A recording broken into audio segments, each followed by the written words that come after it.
Good morning, good evening, wherever you are. Welcome to Dreamy Dreamland with Sensei Al Bob, and I am your Sensei Al Bob, and my new attire, my fashion mask, my America goggles, and my good old USA hat. Um, Here it is, July. What is it? Let's see. Friday was the 10th, 11th, 12th. Today's the 13th. And let's see. Take these off and put on my semi sight glasses. And, yep. So you can text me on my. You can be part of the chat. It works. And we've been up here for 1 minute and 14 seconds. And again, I'm not in a place that I have been where I could, go on the internet anytime I wanted. So it takes some effort. So and it takes some money for gas, and I have to come to a store and you buy something like a cup of coffee or breakfast. So today was my day to splurge, Monday, and I'm splurging, and but I'm out in the deep green, and I'm all by myself, and I have a great deal of time and to think, and I just sit. And I have a number of hammocks and chairs that are very comfy and are like sanctuaries. And there's this one area that I have a hammock that's in the deep woods, and I have cut a path into where it is, and it was a little clearing onto itself. I didn't have to cut any trees down, and light comes down, but as the sun goes over it, it comes down in different patterns, like sitting in lace, like being in Ireland, where I used to do that. And where I live in a 200 square miles of Appalachian poverty, surrounded by, you know, affluence, college towns of Johnson City, Tennessee, where ETSU is. Big college town. It's their flagship, right? So there's a lot of, and it's a really great school. There's a lot of departments that are really top notch, and a athletic department that's top notch. And back in before they came back for the spring semester, they were told not to come back. So it's a ghost town.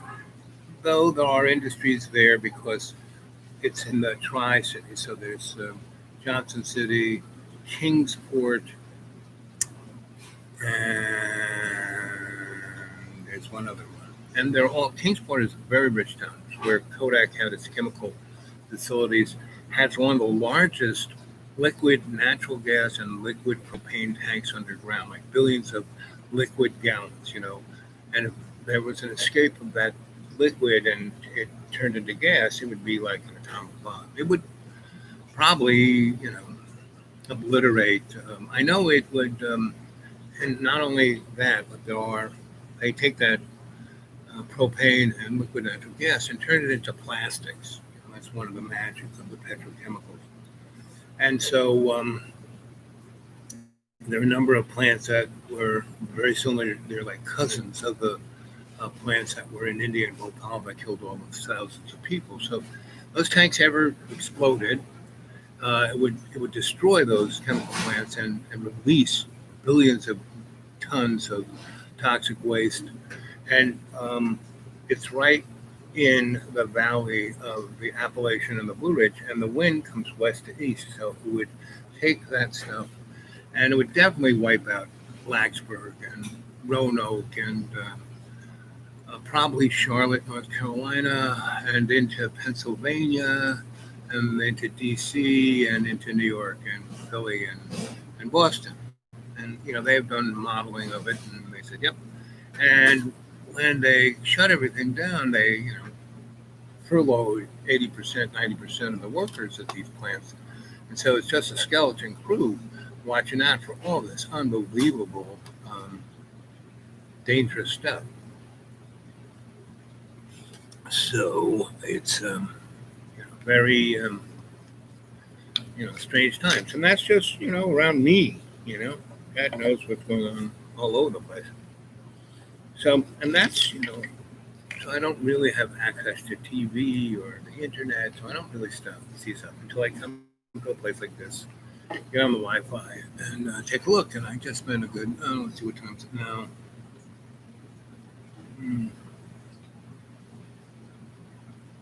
Not telling me, but I think it's 10 o'clock. So I've been here half an hour, 40 minutes looking at the internet, and seeing, and all they're talking about is Donald Trump and his buffoonery, COVID-19, and that's about it, right? Not about the 20 wars that we've started, not about the environmental catastrophes that are happening, not about the weather, So I'm up in the mountains, and I'm at about 4,200 feet. That's pretty high. And the storms, I'm right in this strange little triangle of Tennessee, where I'm like 30 miles to West Virginia and about 18 miles to North Carolina and about 50 miles to West Virginia, about 70 miles to Kentucky. I'm right where the weather comes from west to east, and it hits this jaggedy sawtooth mountain thing. Because the rest of the mountains are kind of lumpy mountains, right? So the weather can kind of do this, whereas it hits these jaggedy things, it kind of gets. So, and I'm in a hollow, so even though I'm high up, I'm not on the top of the mountain, I'm down in a hollow. And all these have because the mountains are this. So I'm like in the weather, right? And in the mornings, and I kind of cleared a portion of my site, so I'm not totally in the dark. It's a lot of sun. And I was going to build a nice house, but I haven't because I was busy then, and now I have no money now. And so I'm just, camping, basically, right? So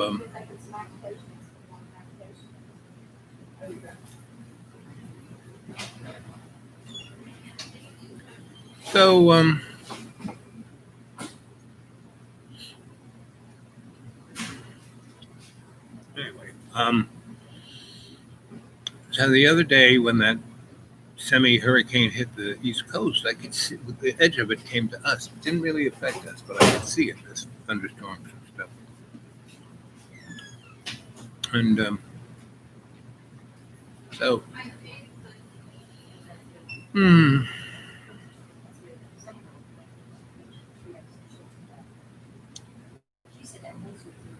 So I was talking to some people here at breakfast about, this is an opportunity for us to actually be our better selves rather than our worst self. Instead of copying what we see on television, we can be something else. Even though all of this, I think, is designed to make us anxious, and stressed. And thus, if you're stressed, that's when you get sick. So I'm way out in the woods and I'm not stressed. I don't listen to anything. And he'll be here in the morning. I'll come up by the morning. So, Okay. So anyway,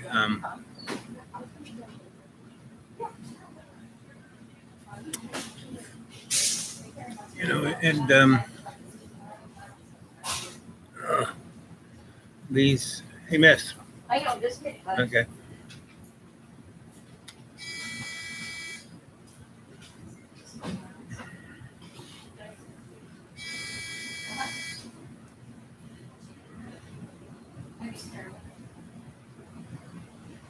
So, if you go back and watch all my other shows, I'm way more less discombobulated. Woo, Caroline. Uh-huh. A little coffee, if you would. Uh-huh, yeah. Yeah, We'll yeah, take yeah. care of this guy. Yeah. Hey, Chris.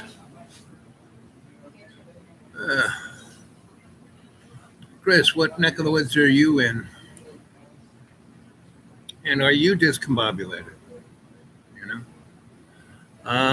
I've been reading and writing a great deal, and when I write, when my fingers are on the keyboards, um, my thought is a lot clearer. South Dakota. What's South Dakota like?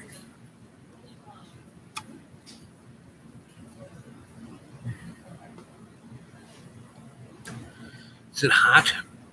It's, since I'm in a holler, the sun doesn't hit me until around 11 o'clock. And then from around 11:30 till around 3:30, it is like a microwave oven. And it's never been that way. So the energy is away.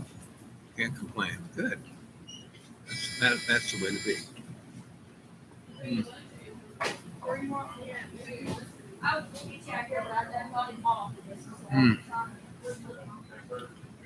So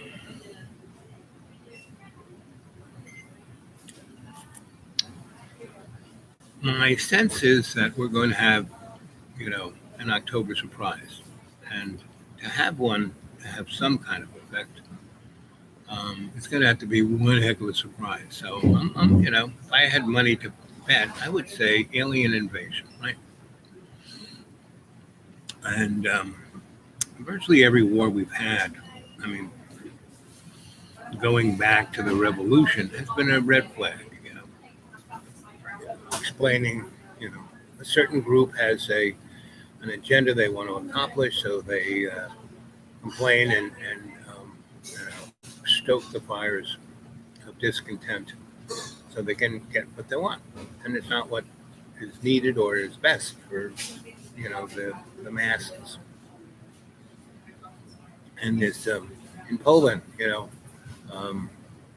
this far right president got voted in. And but like a handful of votes, there was no majority really. I said, see, democracy works. We won, and we're going to double down on our fascist ways because that's democracy. And that's pretty much what's going on around the world. Is that people, small group of people, what I call the hidden hand, is causing, because they have the money, the power, the access to control the media, and thus they have access to control the narrative. Why I love Donald Trump is that he lies so much that he tells the truth. He's always 180. And so, whereas you could always, when, George W. said, no child left behind. Well, you can do that. Every child is going to be left behind, So,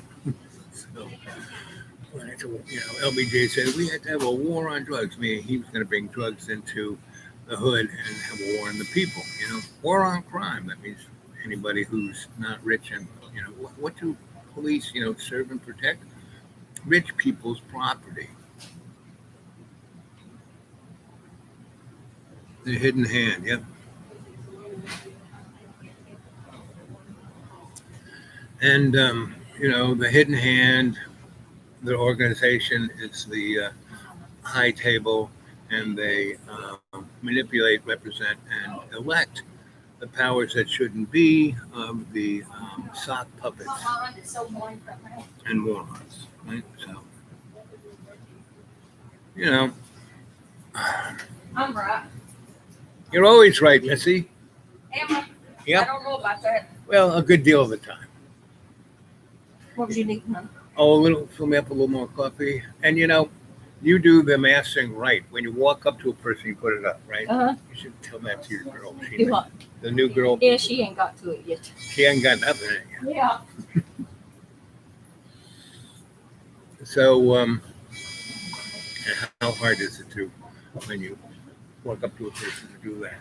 And all this is a sign of respect. It's not going to do anything really, it's just a sign of respect. It's like a fashion statement. She's on top of it.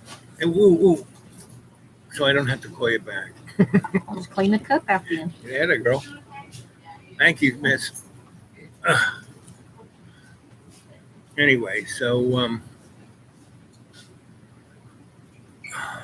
but nothing's hidden. It's pretty much inside. All you got to do is slow down and see. You know, I loved that scene, that motif in Avatar, James Cameron's Avatar, when the Na'vi is always going, "I see you," and that's what they see, right? There because they're taking the time to be all their relations. You know, that scene where that deer gets injured, so she has to kill it. So she takes out her blade, gets down, is rubbing its head, and go, "It's okay, it's okay.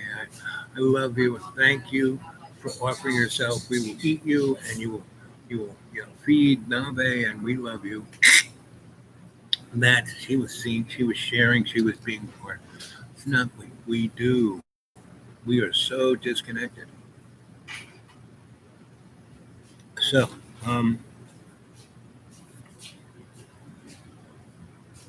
Donnie's handling of this is so, what the Nouveau Riche 19 really is a motif of. I heard somewhere that they show you what they're doing, but it's just that many are unable to see or interpret right because they're so distracted by, they're like, did you know that goldfish have a longer attention span than human beings? Human beings' attention span is about 9 seconds, and a goldfish is about 12. Right? So goldfish has a longer attention than human beings. And the basic human being is doing this. You know, not even chasing a piece of string; they're chasing an imaginary piece of string. And that's through the environment, through what we eat, what we breathe. I mean, I'm out in the middle of nowhere, and somebody is releasing something nasty. Not all the time that it would be like deleterious, but once in a while, they go, what's that? And like I said, that Kingsport place is 50 miles from us, and and it's always late at night when I go look at the stars. So the smell is real strong. And it's not just somebody burning their garbage, but it's something else. So, and you'll find where poor people are is where things are the most environmentally poisoned. Look at a place where they destroyed their water table. All poor people, is that Flint or where was that? But it was where the poor people were, right? And they still haven't fixed it. And but it's off the radar. No one's caring, right? And little do everyone know that that's their water. Yeah? It's not just the poor people, because once the poor people get totally toxed out, that ooze kind of spreads out into other neighborhoods, like in Roanoke. The richest, rich neighborhood is a place called Hunting Hills, and it's a mountain in the middle of Roanoke. And that mountain really is a mountain of trash. It's where GE, ITE, and a few other industrial military guys since World War One have been dumping their crap, and then they kind of bulldozed dirt over it, and then trees grew on it, and then somebody bought it and turned it into condos for rich people. And they basically, because it's kind of outside, they probably have city water now. But for the first 10, 15 years, they had wells. So those people were drinking PCBs and every other kind of zine there is. And the cancer level is like off the charts, right? And I have a friend who's a doctor who's, really rich.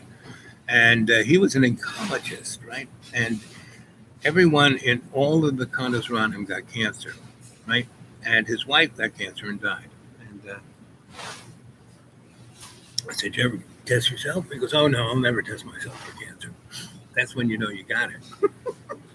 It's, everyone around him died of cancer, right? So you think just common sense would tell you, like, oops. And So that's like, I constantly talk about the canary in the coal mine. And it's so we're so distracted, we can't see what's right in front of our face. What they put on television movies that is like preparing us for, the Spielberg movie, the remake of H.G. Wells' War of the Worlds, with Tom Cruise. Cinematographically, that was a really great film. And I love it when movie makers um, make their movie out in the field. He shot in Boston and all around that New England area where that was supposed to be going, and when they're running and doing this, but there were points when things got hairy that he brought it onto a sound stage.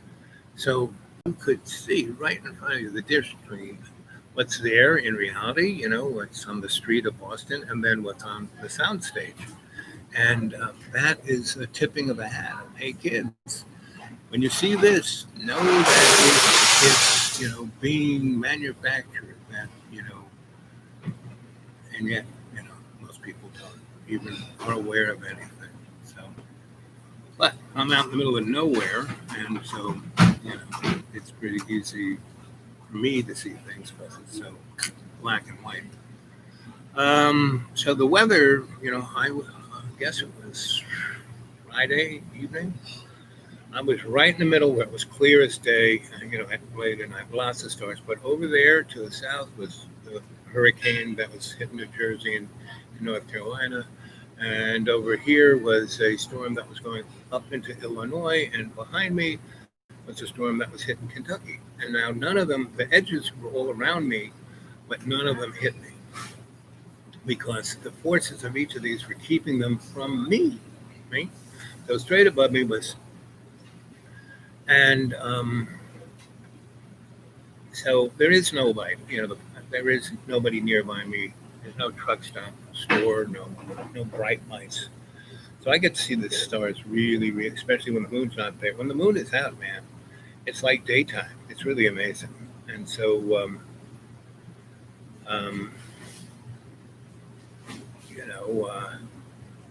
there I was, and I had this great like little clamshell chair that you can just, it's perfect, and you're looking straight up. So I'm looking straight up. There are no trees. It's all clear around where I have this seat, and I have it specifically there so I can look at the stars. And man, and I don't even have very good eyes, and I don't even have night vision goggles. But man, it was things zipping around up in that sky, up there, way up. And every so often, something a little lower down would kind of zip by, and I have a laser pointer, and I would start Morse coding it, and it would stop and kind of look, and then keep going.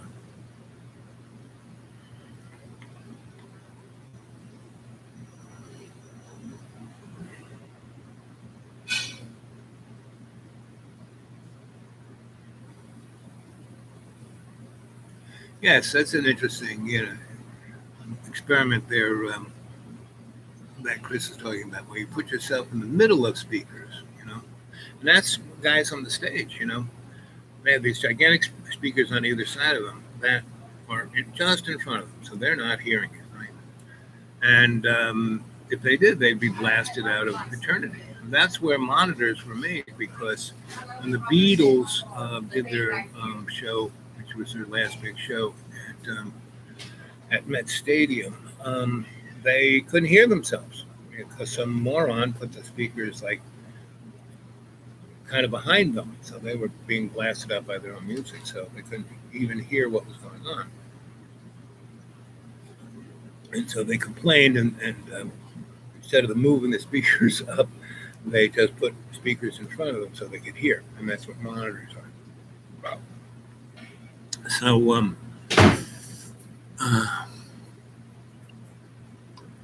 we are in a countdown, between now, I would say between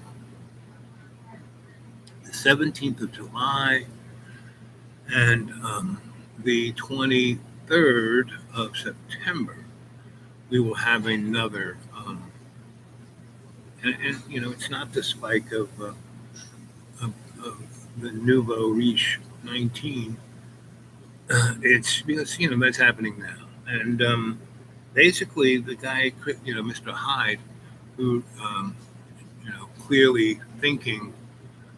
He was a computer or is a computer programmer that did modeling for DARPA, nuclear war, chemical war, biological war. And when this first started happening in January, before anyone even in this country was saying, he had on his site, hey, take a look at this thing that's going on in Wuhan. It's and he started to describe that it was a biological war weapon, and he said where it came from, that it first started at Harvard with this chemical professor who invented the RNA is not a biological thing; it's just chemicals, right?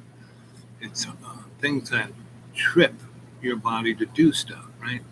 And that's what a virus is. It's not alive. It's just chemicals that trip your body to do stuff and create hormones and other things that your body needs. And then, trips your immune system. And when you saw people die and people who get really sick is their immune system is tripped really intense. So basically what kills, you don't die of the nouveau riche 19, you die of your body's immune system, trying to get rid of it. So, and the virus is designed in such a way you get, infected by people who have no, a third of the people have no symptoms whatsoever, but they carry it, right? So you get, right, and then you don't get sick right away. See, that was the thing of SARS, right? Somebody coughed on you in the supermarket, and by the time you got home, you died. So it kind of killed itself out. Now, this is SARS 2.0. It's very similar to SARS. It does everything it does, but it does it in slow motion, right? So it really affects the community that it's in, right? And so it has more of an effect on the community than the individual, right? Because the community has to then take care of you. That costs money and resources. And Bob's your uncle. So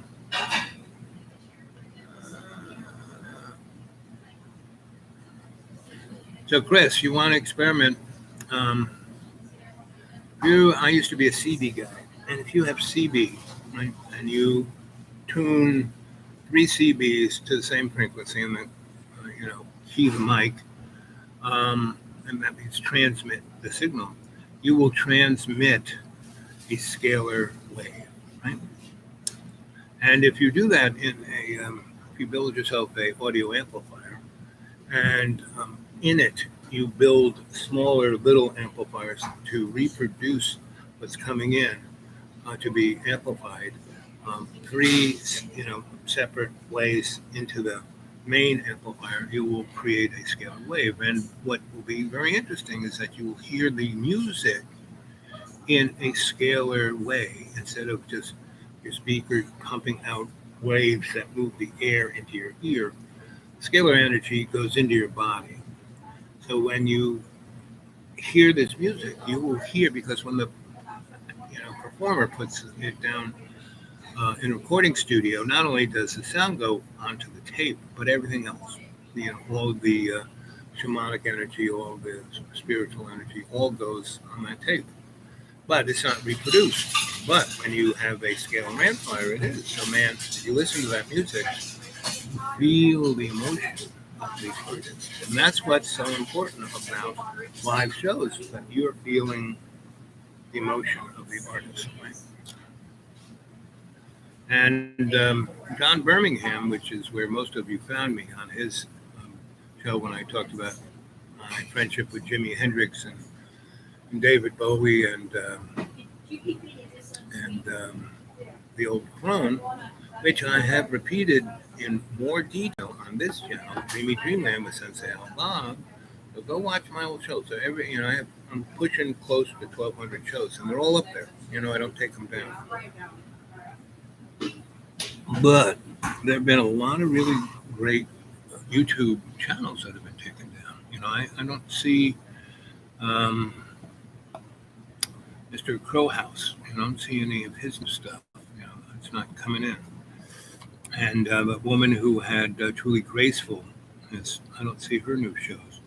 Or Truth Media, I don't see their shows. They may be putting up, and for some reason YouTube isn't running them. We should had Royal. Well, we do have ray guns, we have particle weapons. We have, you know, the movie Captain America. All those movies are straight up what's going on. Hail Hydra. That is the hidden hand. That's what That's what all these wars have been since the revolution, giving the hidden hand more and more power, right?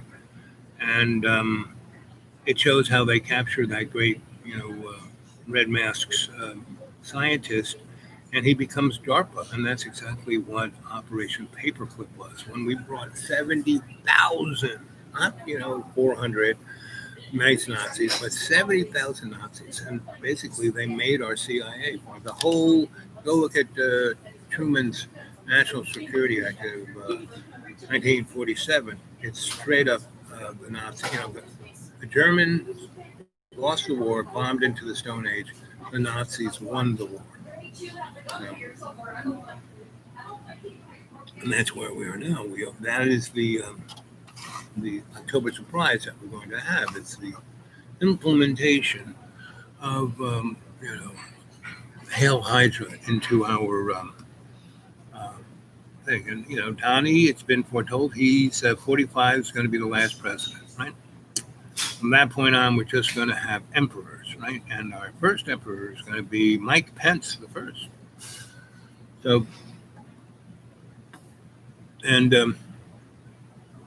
they already cloned him up. So even if he gets taken out, they'll just take another one out of the box.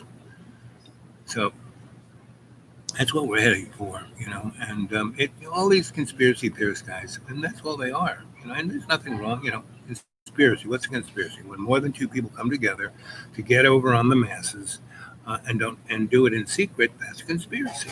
So that's going on. And theory, what's a theory? It's an idea that's not quite proven. Right? You put it into a supposition, and then you put it into an experiment, you run it, and that's when you prove it. It's no longer a theory. It's a conspiracy theory, just out of the where the words in grammar come from. It's what it is. People spout out all this stuff, but stuff that's pretty obvious, right? But nobody talks about it. Nobody talks about the hidden hand, the high table, or the fact that the powers that shouldn't be are total useless. I mean, that's what this pandemic really shows, is the total incompetence. Even the people who are experts, like Ethan Famke, and Scarf Lady, both those people have big time interests in this pandemic, because they have belong to a number of profit entities. Kids, did you know that the CDC, Center for Medicine and Disease Control, CDC, is a non-profit, a private corporation. That Mr. Anthony is part, on the board, and so is Scarf Lady, and any kind of, so is Bill Gates, and so is a whole bunch of other folks of that ilk. And the kind of, you're going to get is going to be, this company that got some umpteen $1 billion to, and who have no track record in making, but they are developing that is nanotechnology based. And that's what, Nouveau Riche 19 is. It's a nano-based virus, right?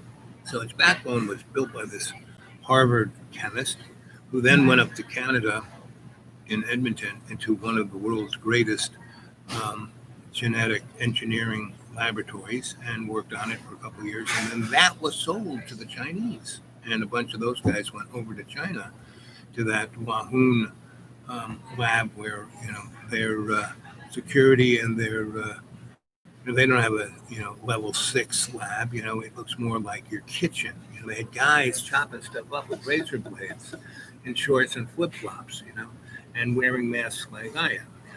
So, because they had no ventilation or anything. And, so it's right and fun. Doing okay? Always good, Carolyn. Thank you. And so,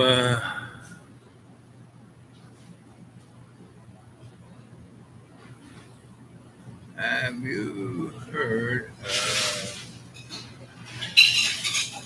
total Raymond knife of oil? Chris, tell us what that is. Have I heard of? I can't even read it. Gang, do me a favor. Put everything in caps so I can read it. Even with glasses, even with 3.2, I can't read that small print. Have you heard of? Is it oil? Raymond knife? I mean, what is that? Tell us. Because that's what a chat is. You tell us something, right? You just piqued my interest. Tell me what it is.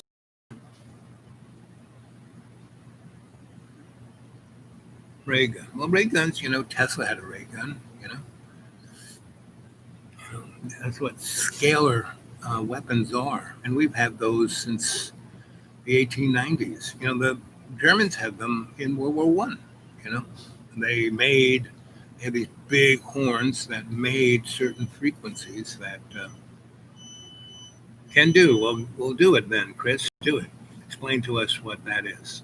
Tell us who this guy is and everything about what you're asking us whether we know about it. Tell us, please. I'd like to know. That's me. I'd like to know. That's my one.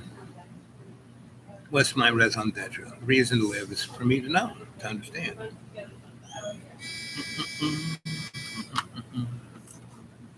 R. Anyway, 3737. I love it when synchronicity happens. And kids, I would love it if you went to my, let's say, let's see.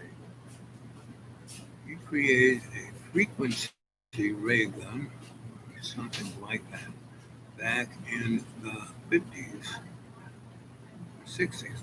Well, like I said, Nikola Tesla did that in the 1890s. The Germans did it in World War I, around 1914, 15, 16, So this technology has been around.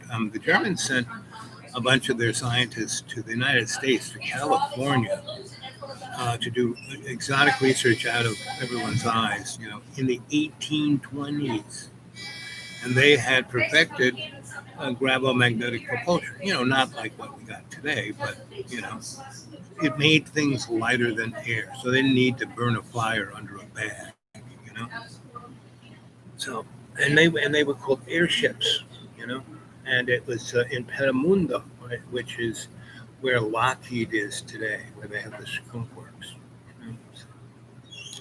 Yeah, I mean, the Brown, and there are a whole bunch of people who, in between the 1930s and 1960s, had discovered zero-point energy and had, you name it. And, the Nazis went to the moon in the 1930s. They went to Mars in the 1940s, right? And, when they, the Hail Hydra crew of the Nazis won the war, and went into the United States, scientific, military, industrial, education, banking system. That's where they, built their breakaway civilization. Right? And when General Byrd went to the Antarctica, the Nazis had already built an underground. They discovered an underground facility of the ancients. Right? So if you watch the TV show Stargate, that's totally what's going on, right?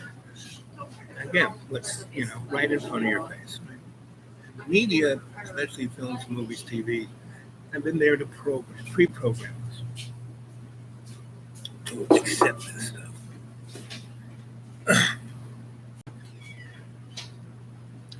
So, Chris, where's a good place to find this information?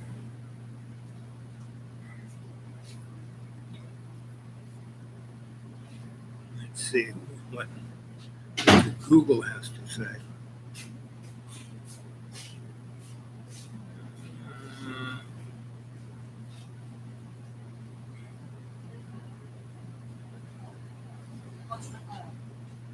who is Raymond Rife, and did he invent the ray gun? Let's see. GB 4000 Opa frequency machine, answering plasma. Older generation frequencies, high frequency range. See what it says about this. That's the beauty of Google. You can almost get there. Oh, this stuff. I've seen this stuff, yes. Again, this is all Tesla technology. You know, they are, it's kind of like, so we're a bag of water, right, basically. So we are very influenced by electromagnetic and other frequencies because we resonate, right? Good vibes. When you meet somebody who you're really attracted to, that's this vibratorial thing. And so, the guy named Wilhelm Reich, discovered a thing called orgone energy, which was the energy of these vibrations, and he was able to cure people of everything like that. And the AMA, had the federal government call him a charlatan and throw him in jail.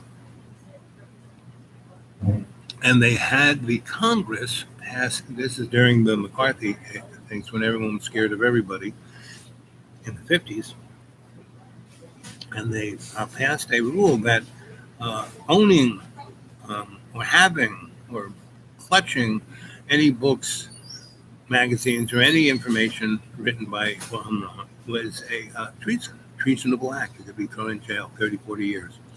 And of course, they smashed into his house, the FBI did, and of course, all his books are in his house, so they throw him in Lewisburg, Pennsylvania, and maximum security jail, where all the worst of the worst were, and he healed everyone of everything. Their emotional problems, their physical problems, and it so freaked the feds out that they stuck him in the basement, took the windows out, and snow was blowing into his thing, and he just sat there meditating, keeping himself warm with orgone energy. And they didn't feed him, they didn't clean him, and he just was, like hovering above the concrete floor for about 4 or 5 months, and they weren't going to do anything. And he was fine. And then he said, "Well, screw this." And one day they came to check up on him, and he was gone. And he's in a locked cell, concrete, metal bars, no way to get in or out. And he was gone. No one talks about Wilhelm Reich. Go look up Wilhelm Reich. I used to study with his daughter in New York, and that was when I was part of U.S. Psychotronic Society. Yep, great minds think alike. So all of this stuff, it's right there in front of us, and when we discover it, like microwave, infrared, all of these different, Rankine energy, radioactivity, all these things were there, naturally occurring. But when we discovered that, we invented it. No, God kind of invented it, sorry. Love's co-creation has invented everything. So if you go to my xratted.blogspot.com, my publishing, my Griot Publishing, if you go to, let's see if this happens.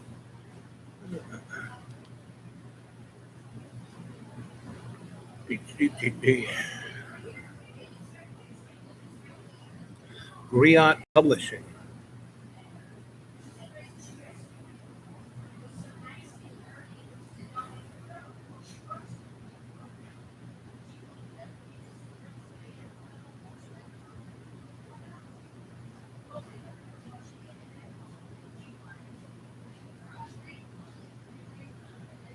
It's not, Re-Up Publishing started as a Christian publishing company. Sorry.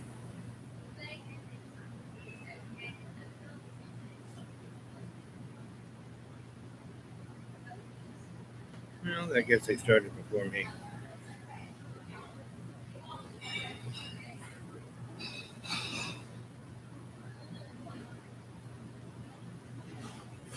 XRATTED.blogspot.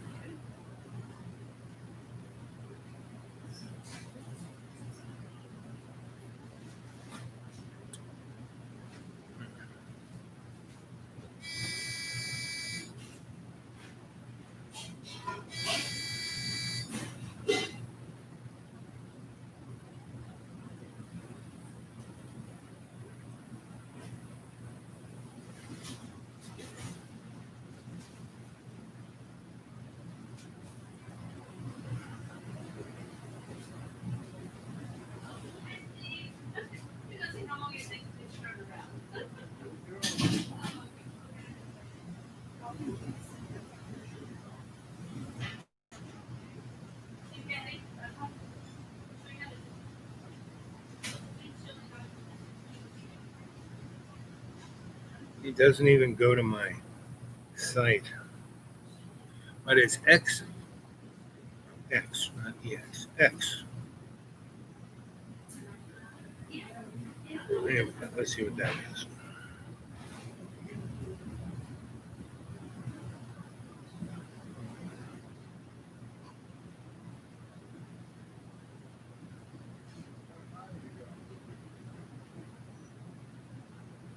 Yeah, there it is.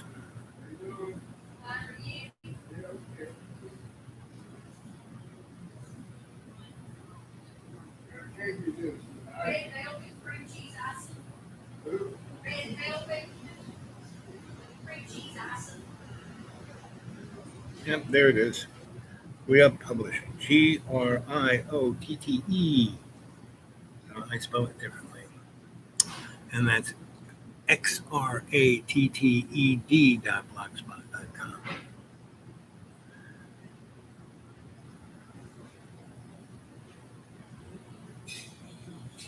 And there's Legacy Cut Free.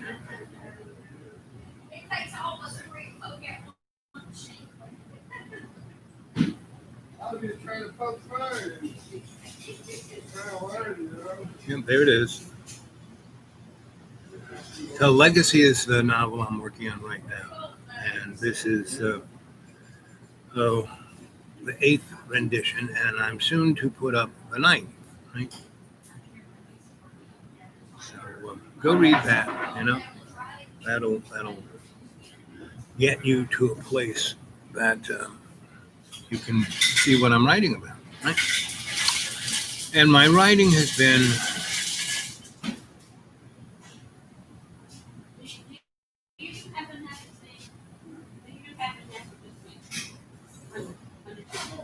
let's see.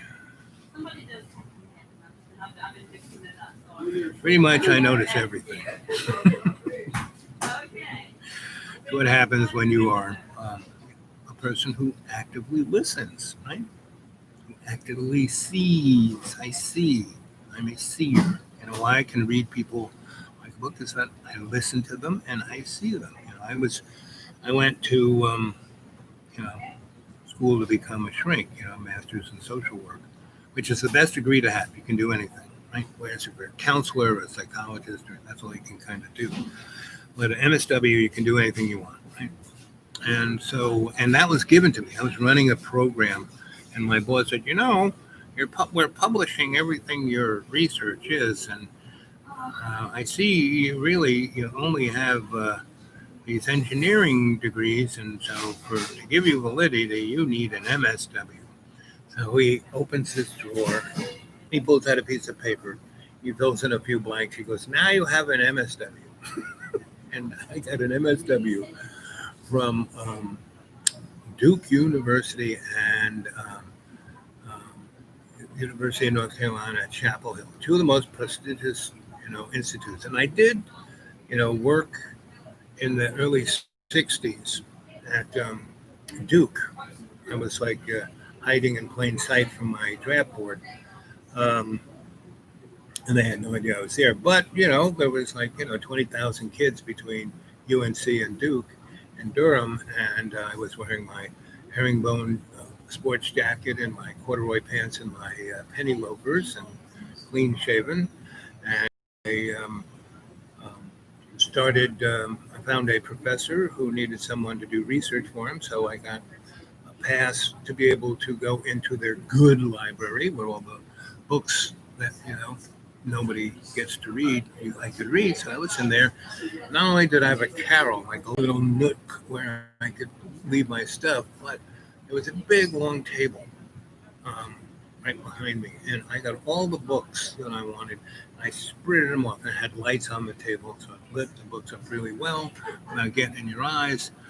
And you could leave them there because this was a research library, and I had a carrel. And so the big long table was like, hey, you can use that too. And nobody was there. And I was researching what I wanted to research, not so much what that guy, I did, what he wanted, but 90% of the stuff was stuff I was interested in.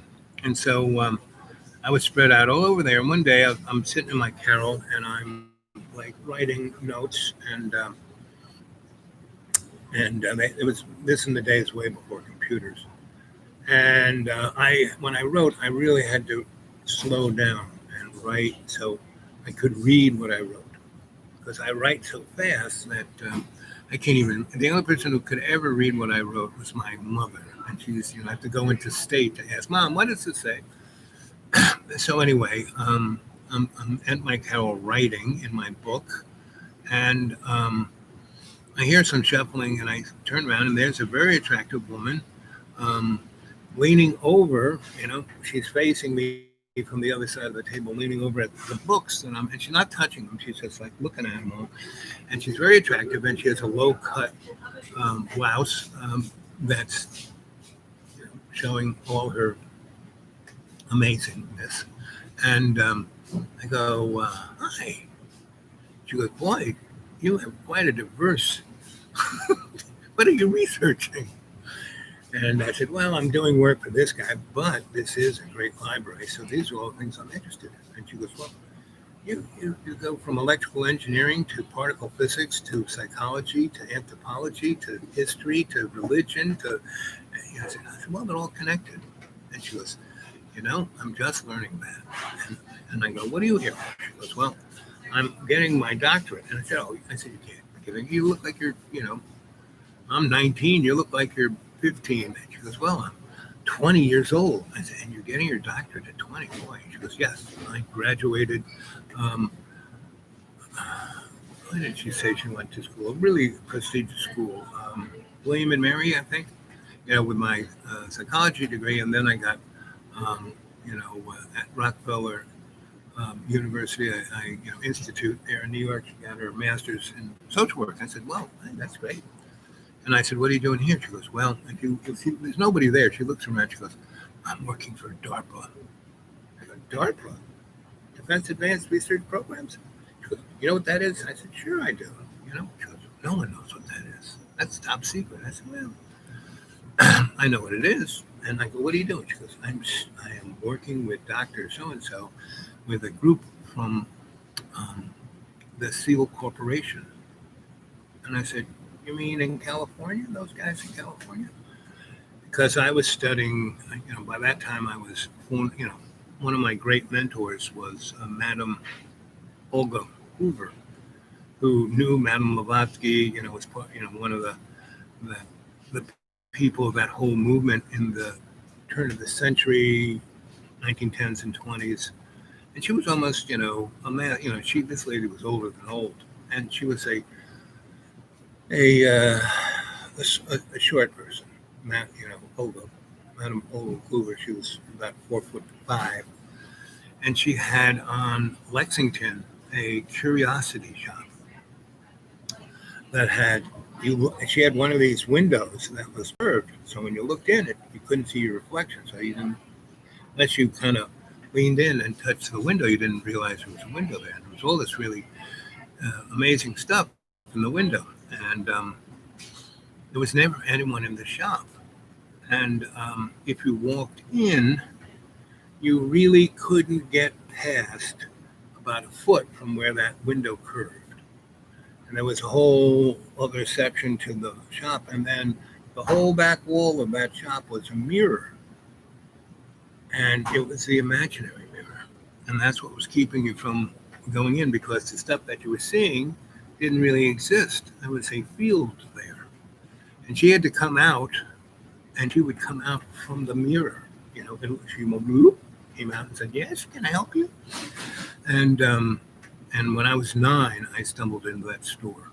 And so, and she was one of my first esoteric spiritualist teachers. And so, AG, always good. And so I was back at Duke. I'm talking to this girl, and again, our vibrations were like totally sympathetic. So she sat down, and it was a really nice place, with these really cushy easy chairs. So we went over there, sat and talked and talked and talked and talked. And she looked at her watch. "Oh my God, I'm late for work." I said, "Oh, really?" And we had talked about everything she was doing, even though she said, "Oh, this is top secret." She told me everything she was doing. And I said, "Well, that's really, I was working with these people in New York, and I was building these things called sensory deprivation tanks. And, I took it to the extreme. I built a, Faraday cage around it. So you would be affected by nothing, right? And no outside extraneous input at all. And then you would have these journeys. I just was talking to a friend of mine. Wow, I took, blah, blah, blah for the first time. And it was like, oh, the doors of perception opened up, blah, blah, blah. I said, well, you can do that with meditation as well. And then he said, well, I'm scared to do it again because I saw these monsters. I said, well, that's just monsters from your head. No big deal. Anyway, so I told her about this, and she goes, I bet you my boss would love to meet you. You want to come and see what we're doing? And this is like, I've just met her. It's like 3 hours into me turning around, seeing her wonderfulness, and talking to her about everything. And I'm like 19 and she's 20 something. And so I go in there, and she, we walk through the building that we were there, and there was a guy at a desk that you had to show an ID badge to get into past the desk. And so she went in, and she goes, "You just stand here." And and her boss was in there. She brought me out, and him out, and I said, "Hi." She goes, "Yeah, I know." She told me all about you. And you build sensory deprivation tanks? I said, "Yeah. Build you one. Yeah, not a problem." And so he goes, "I was just about to go to lunch. You want to go to lunch? I'll take you to lunch." So she, me, and him go to lunch. I had my little book with me, and I started sketching out, designs and how it could be done and what we could do, because that's amazing. We're not even close to anything close to that you can actually manipulate the parameters. That's exactly what we need. And he goes, "I would like to hire you." And I said, "That's great. I could use a job." And he goes, "You won't be part of the project, but you'll be a subcontractor." I said, "Sounds good to me." I said, "It sounds like I would get paid more than someone in your price." He says, "Yes, you can get paid almost anything you want. We have quite a budget." And I said, "Okay." So I said, "How many of these tanks you want?" He goes, "I need about 4." I said, "Okay." So, that there are shops in the school that fix the tractors and do the repair work and all that stuff. Now, there's a fabrication shop that I stumbled onto that has everything I would need to manufacture one of these. And you get me access to that place and those craftsmen, and we can turn you out some stuff pretty quick. If I have to do it myself, it would take some. He said, yes, no problem. So I go, "So what's it going to be?" So, I wrote down on the paper, pretty big number for each tank, right? And you know, my cost, what materials, and I wrote down. I made a list of materials. I said, you get these materials, have them deliver them at that shop, and I'll start working on them. And I once you get the materials there, I can give you a tank in less than a week. That's amazing. Because we can't even find anyone to even know what we're talking about because no one's doing this. I said, well, I've been doing it for a number of years. So I got the experience, and this is my price that I want. And the girl looks at me, she goes, that's like double what I get for a year. I said, yeah, per tank. He goes, no problem. So I said, and in cash, no checks, cash. He goes, no problem. So, I say, can you get any money now? And he opens his wallet and gives me 2 Benjamins. And this is like 1968. 2 Benjamins, like almost, each Benjamin was like $1,000. And her eyes nearly flew out of her head. I think she was getting $60, if that, a week.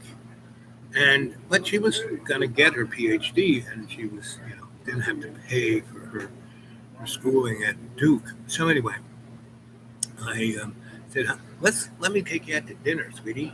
Let's celebrate. So we did, and I had already sussed out the good Southern restaurants with nightclubs in the back, and I fixed things for them. So it's like, 2 of these places were totally black places, on the black side of Durham, and and she had a car. I had no car. I had to like hitchhike or bike. I had a bike, and I was sleeping in the library. And that first night, I just met this girl. I get a job where I'm making like 60 times what she makes in a year per tank. He's given me 2 Benjamins. I take her out to dinner. She eats food she's never had before. And so she goes, where do you sleep? I said, well, tonight I will be sleeping, under a tree because I didn't get into the library early enough. I've already locked that down. But I normally sleep in the library. She goes, well, why don't you come? They gave me a nice little apartment. So I went to her apartment. It was a nice little apartment. And we had up this full evening. And she, we consecrated our friendship, and I was her man, and she was so proud of me. And I always wore my herringbone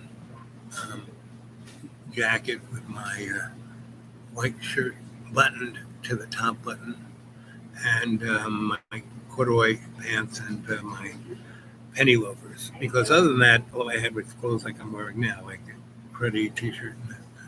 And I had 2 of those suits, right? I'd wear one for a week, and then I'd kind of put the other one on and brush all the crud off the other one and leave it in the sun.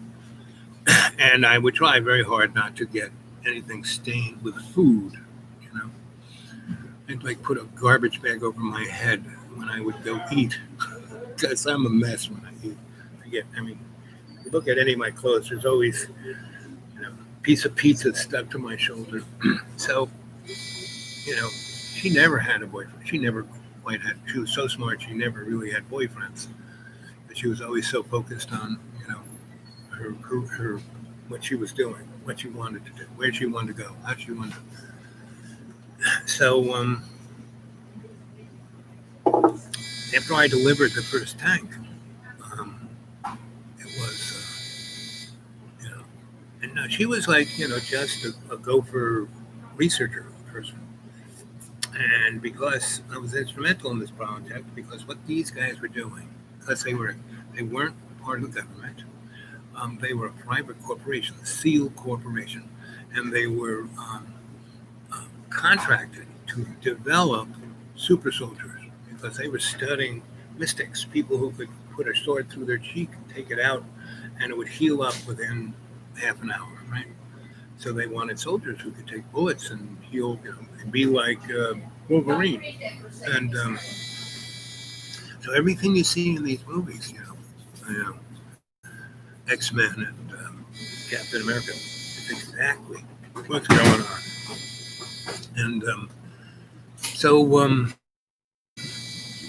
this girl was quite intuitive, quite psychic. She had no idea, she was, I said, no, why do you think you do so long?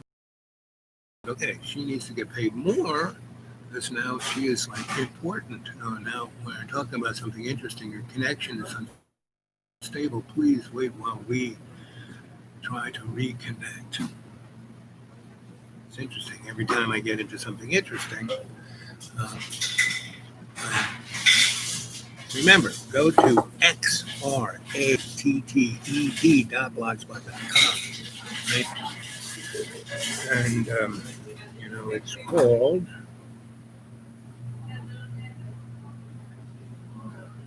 XRATTE blogspot.com.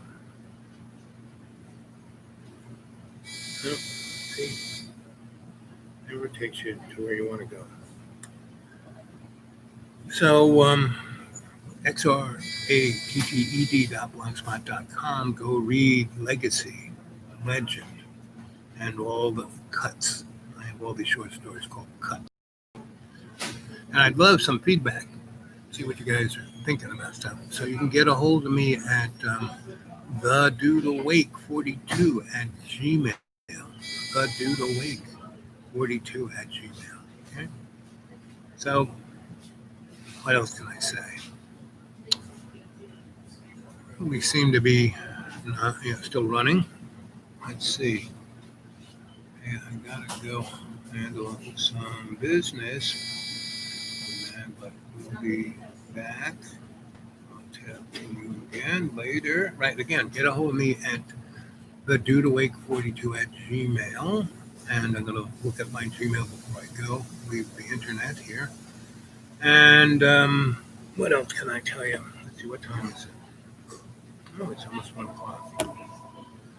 And I've been talking for about an hour and 10 seconds. So I'll leave it with one little story. So, I taught her how to meditate, and I taught her how to go into state and how to visualize her Akashic record.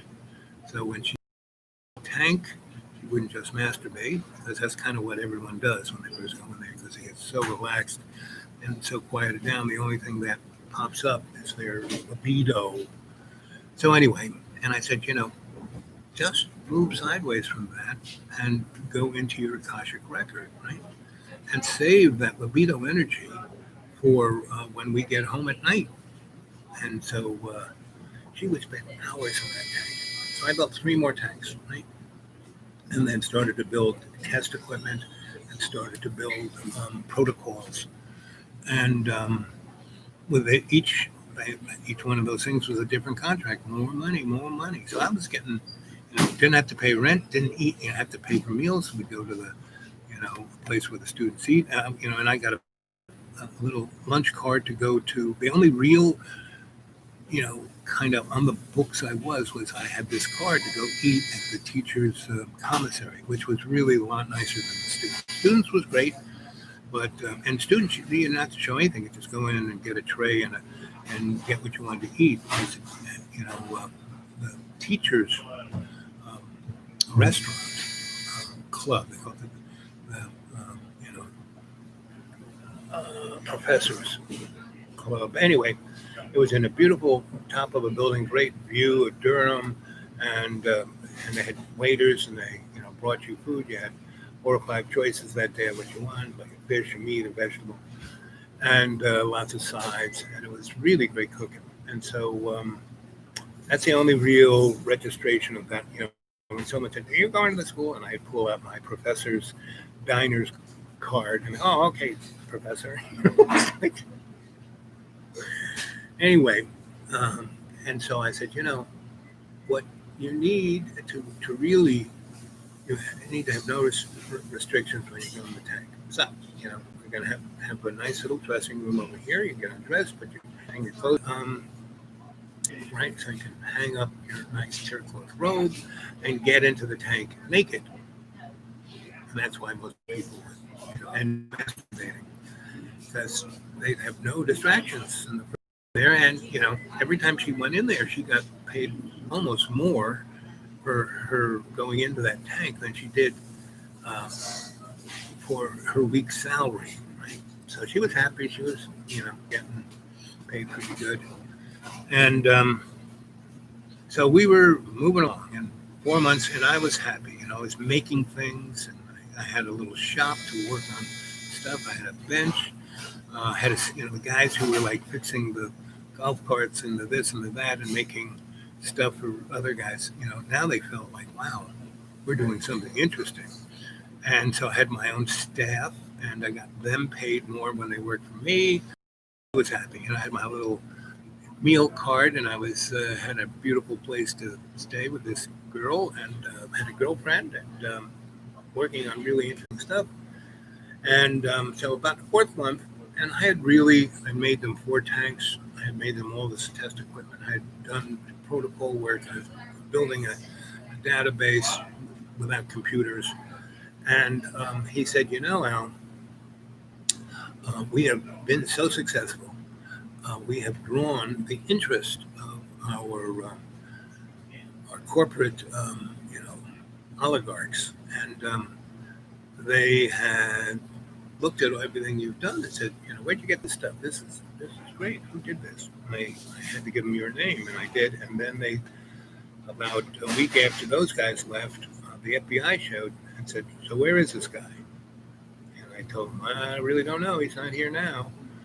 And that was yesterday. So, what do you want to do? I said, well, I think I've done up to this point as much as I can for you, right? And he goes, so why don't you and Sweetie go take a little respite, And she's done a lot of work. She's trained others to do what she does. I'm going to give her a bonus. I'm going to give you a bonus of cash. And why don't you kids just go away, and she can come back in a few weeks, and you shouldn't. So I did, and I went to we went to Kitty Hawk, and there was nobody there, and because the summer thing had, it was like going into fall, and there really wasn't nobody there. So we got a really nice motel room right on the beach. I had a sliding door, and the beach was right there. The ocean was, we keep the door open, and and there was a fish restaurant just in walking distance that was still open, that had great everything. And we would drive around the dune and go explore and have fun. And that's where we spent a whole week. And then we drove up to Joyce Kilner National Forest, and then we drove to Asheville. That was the first time I really went to Asheville in 1970. And not 1968. And it was dead, beautiful but dead. And but there was a big herbal school, a natural healing school there.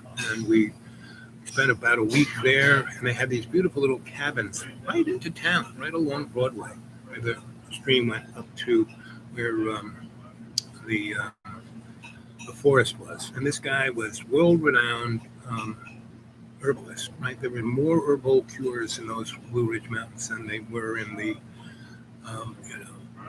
rainforest. So we spent a week in Asheville, and it was really beautiful, and we had a great time. And that's where we split. I met a few people in Asheville, and this is before Asheville became Asheville. It was still deader than dead. But there were a lot of interesting people there. This was 1969. And so we had a beautiful 2-week vacation. Of course, and we had a lot of money. I had a big chunk of cash from spending 3 months there building them stuff and then paying me cash and not having to spend any money on anything. So I basically, in Asheville, have a little teeny airport, and you could fly out of there and go to a hub. So, I went, had my friends take me there and bought a ticket to New York, flew to Charlotte, then to New York. And I had been away, at least a year, and I popped back up to New York, right, with a big bunch of change so I could have a good time. Didn't even tell my parents. Because I had graduated high school, gone off to college, and that's when I split. because my first semester I had a great girlfriend, and I was going around on the radio. They had a radio station there at Hofstra. But I had already done everything. I was studying theater. The head lady at Juilliard got me into the school, Marion Tulin, and she was the head of that department. And pretty much all the teachers were just, "What, you are already doing this? Oh, I wish I could do here. What are you doing here?" And the school that's a whole nother 2-hour story I'll tell one day. My career at Hofstra. And I had this great girlfriend, and we were best of friends and just simpatico, best, And she was a nice Catholic girl, right? And so, the song that Billy Joel has about Catholic girls is what Elaine was. And and her mother was the head administrator at that school. And but she had this jerk-off boyfriend that got her pregnant 4 friggin' times, right? And then as soon as she got pregnant, he would drop her or treat her down, right? And I met her the second time he knocked her up, right?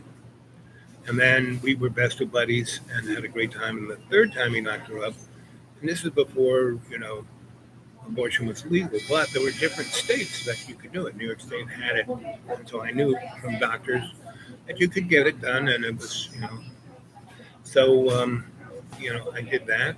And then after that, the guy didn't want anything to do with her, and she was my best friend, and I was consoling her, so we became sweeties. And then we had a great time in that, 4 weeks of the end of that fall semester. And I thought the rest of my career was, and I was like bringing her out of her shell, and she was really doing great. And so, fall semester ended, Christmas time, she comes and hangs with me in New York, and I'm like showing her, I'm part of the Living Theater, I was part of HB Studios, I was part of Theater for the New City, I was, all of these, part of Juilliard, in Lincoln Center, I had all these connects, and that's why all those guys who taught at Hofstra hated my guts, because I was doing stuff they wish they could do. And anyway, and I had a place in New York, yes, it was an abandoned building, but it was a beautiful abandoned building. And so she had this real choice of getting a life, doing what she wanted, or when she went back, and Christmas Day occurred, she went back to be with her parents, and she stayed there for a week, and she hooked back up. But she was she was like, and I went back, and she had got knocked up by that guy once again for the 4th time. And she goes, well, we can't, I'm now a child, and he's going to stand by me this time. I said, really? Really? You got to be kidding me. And I said, well, good luck with that. She says, well, what are you talking? I need you. I said, no, you don't. You got this guy. He's going to stand by you.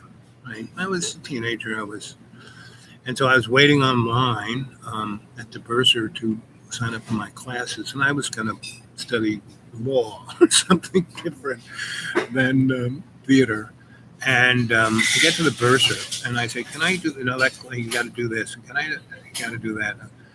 I said, so am I already paid? Oh, yeah, your parents have already sent the check. I said, so you're the bursar. So I don't want to go to school this day. Can I pull out and you'll give me the cash? And she goes, yep, you can get that. That's, perfectly fine. So you don't have to say, no, we can give you the cash. I said, okay, I'm withdrawing. I didn't quit school. I withdrew, which allowed me to come back in a semester or two if I wanted to come back to school. And I could have left that money and come use it. When I did, I took $1,200 Benjamin's and just put a few things in a garbage bag, got on Long Island Railroad, got on Amtrak, went to my friend in High Point, North Carolina, my high school buddy who was working at the High Point Enterprise, and he was also going to school and hating it. And then his boss died, and they gave him the job of being the editor, the photographic editor of this pretty big county newspaper, High Point Enterprise. He goes, "You want to be a photographer? No, I'll get you in, get you a job." So I did, and it was a very strange thing. Being in that newspaper was a deferment from going to war in Vietnam. So I said, "Sure, let's do it." So I did it, and I was in Asheville for, High Point for about 5 months. And I have a tendency to do this. I'm always myself, and people love me. Like the mayor of Winston-Salem once said to me, because High Point and Winston-Salem was a golden triangle, they were kind of industrially the same. And I went and shot a whoop-de-doo thing of the mayors of the Golden Triangle. And I'm sitting at their table, I was taking their pictures, and they said, "Oh, Al, come and sit with us. Tell us a story." So, they're all in their 50s, and I'm like, 19. And so, we're talking about this, that, and the other thing. I keep saying things about this, that, and the other thing. And they say, there's one guy, this mayor Winston leans into me and goes, Al, we all love you. If there were more of you, we'd have to kill you. I said, "What are you talking about?" She goes, "Well, you have no, you don't, any chick would say, because you treat everyone the same," which is, I said, "Isn't that what Jesus talks about?" Yes, yes, yes. But we have, cultural traditions here in the South. And I said, she goes, "Well, you live above the Pink Teacup in High Point, and that was a black restaurant in the black neighborhood, and white people were not supposed to live in the black neighborhood." And I said, "So?" He goes, "Well, you're not supposed to do that." And I said, "But it's a beautiful apartment. It used to be a speakeasy. It's amazingly beautiful, and I get to eat whenever I want to." Because speaking of the Pink Teacup was this Southern black restaurant that had the most amazing food. There's a woman who is well published, her books on Southern food, and she was best friends with the lady who owned this, and they were just, amazing. And everybody ate there. All the cops ate there, all the politicos ate there, all the rich people ate there. And it was the only dining room I knew of in the South where black and white people ate in the same place. Now there were counter was for the black folk, and over here there were tables for the black folk. But over here was the same dining room because it was limited space, with the tables for the white folk. It was the cop table, and there was the rich people table and the political people, and each of those tables could sit about 10 people anyway. So he's going on about how I should really. He says, "We love the fact that you are you and that you do this," but he repeated himself. "But if there were more than one of you, we'd have to kill you because we can see how it's good for us that you do this. It makes everyone get along better just by your general nature of things and the pictures you take and everything you do, and that's great. And because there's only you, we let it slide. How you doing? But there were more of you."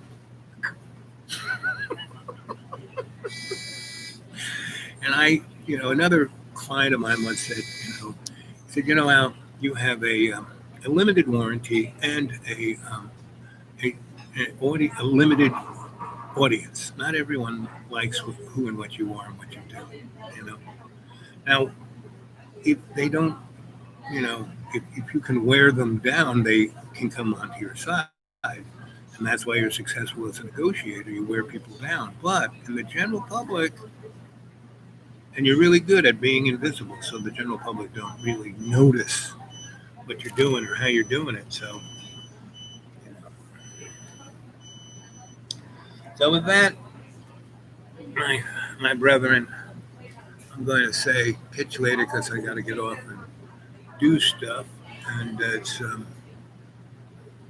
getting towards 1 o'clock, and I got things to do. So peace out. I'm going to try and maybe Thursday do another live chat, but another one this week sometime. Good to see you all. Remember to leave comments down there. Punch the subscribe button. Let's get some more subscribers. go to my xratted.blogspot. Check that out. Go to talk to me on my Gmail, the dude awake 42 at Gmail, and that is also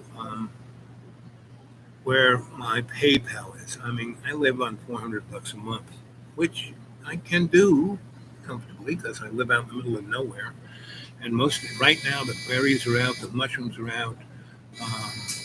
There's loads of burdock and other things to eat. So, I'm all good. But I'd love to get a little money that I could put in a piggy bank so when the winter comes, I can actually pay my electric. Right now, my electric, I just have a fan, a couple of lights. I turn everything on and off. I have 2 little teeny refrigerators.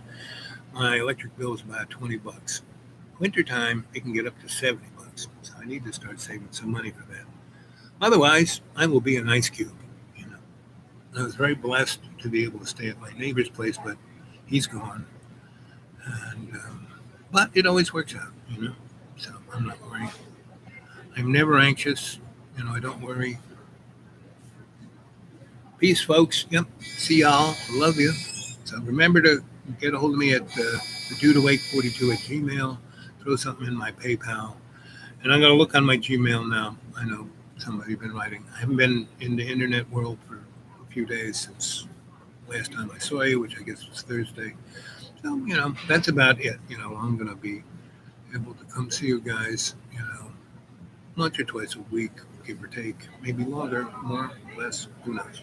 But I love you. My prayers are always with you. I'm always present. I'm always there. Just think of me. Go into state. Remember, 20% in, 20% out. Start looking at my videos. Go back. Get a dartboard. Get 3 numbers. Go look at a show. Okay? Okay. Because they're all shamanic ceremonies. Every single one. Even this one. Okay? I love you guys. Catch you later.